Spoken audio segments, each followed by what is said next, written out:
nawala kayo ng sakit biglaan. Pusa siyang mayaw. Wala akong magagawa eh. Kasi lagi na anak pa, lagi pa.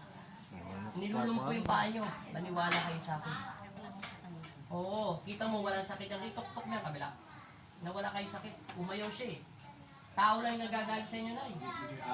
Tao lang, kinukulam kayo, pinapatay na yung paa nyo. Kita nyo nagkaroon kayo ng... Hindi, nawala sakit na paa ng asawa nyo eh. Kinukulam siya?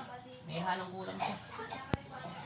Kita mo mayaw, nagulat ako, bigla nagkaroon ng power pa nyo. Nagulat niya ako, bakit umalis siya? Pahilip din ako ngayon sa ano ko, pero ang sakit, grabe. O kahit, masakit pa ba? O diba, wala. Kahit palapaloy ko na, wala yan.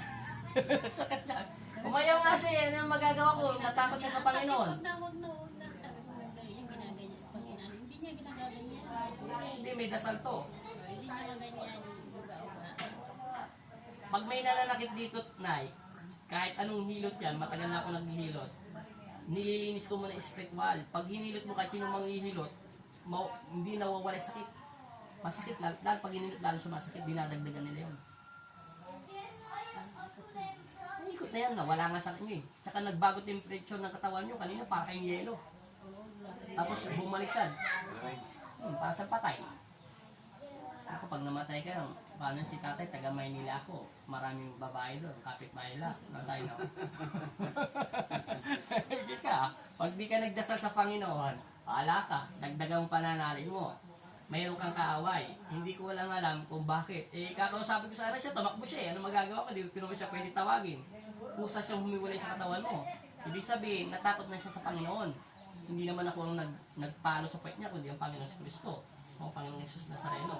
O diba, hindi na masakit? Kalungan yung medyas niya. O. Hindi mo na kailangan mag-medyas nito, Nay. Kasi may langis ka. Maganda ka na rosaryo, ha? Hindi ko rin alam kung kailan kanya atakihin, ha? Lagyan mo lang dito, ha? Tao lang to. Kanan, dito. Lagyan mo ng goma, ha?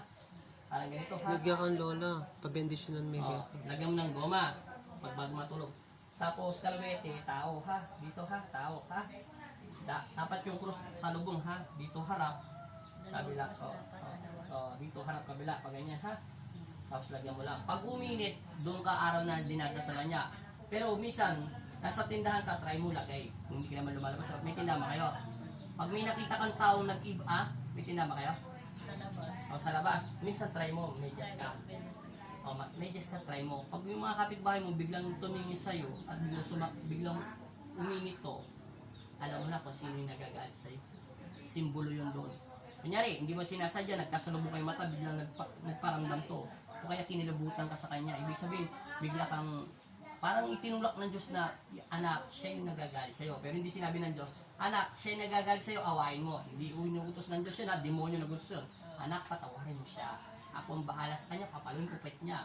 O, di magkakaroon siya ng sakit dahil hindi na siya, hinahawakan na siya ng demonyo eh. Ibig sabihin, hawakan na ng Diyos. Hayaan mo kasi wala na siyang pakinabang sa demonyo. Intindihan nyo? Magaling na yan, kahit palo nyo nang ipalo yan. Oh, pasalamat na kayo. Wala kayo, di ko makausap, biglang lumayas eh. Ang magagawa ko. Ikaw naman patimpla. Ano? Magaling na. Ano yung laments na, Ray? Ay, ano? Gagawin ko, for at 3 minutes. Ano sabihin niyo sa Panginoon? Sa'yo naman ang ginawa sa inyo. salamat ka. Salamat. Oo, pasalamat ka para makita ng taong bayan anong ginawa ng tao ng Panginoon sa'yo. Kahit nga ako nagulat ko, wala yung sakit ng paa mo eh. Maraming sakit ako.